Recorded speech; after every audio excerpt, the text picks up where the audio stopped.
delivered to mailers. Speaking at Kongoni in Likuyani, Mugabe wants the government to suspend the recently introduced e-teams tax by KRA that seeks to tax farmers who deliver cane.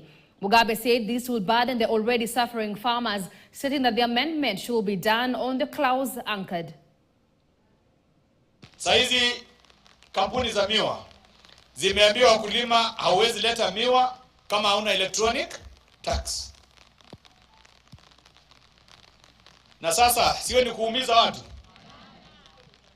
Tunajua ndio kuna wakulima wachache wanaunda pesa. Tafuteni hao na wanajulikana.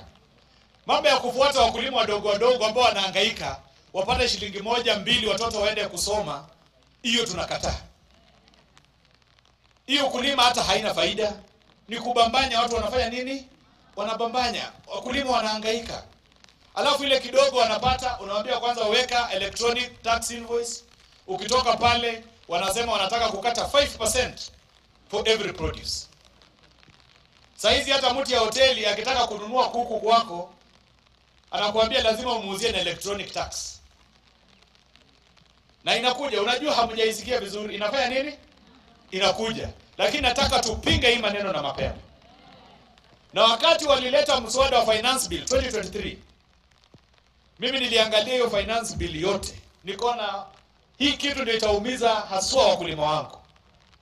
Na kwa bunge nikaweka mswada wa kusema kwamba hii mambo electronic tax invoice itolewe. Now, President William Ruto last evening hosted Muslim leaders for the iftar dinner at State House, Nairobi. The president said the Hustler Fund will be recalibrated to allow Muslims consume the product. The head of state said packaging the fund to be Sharia compliant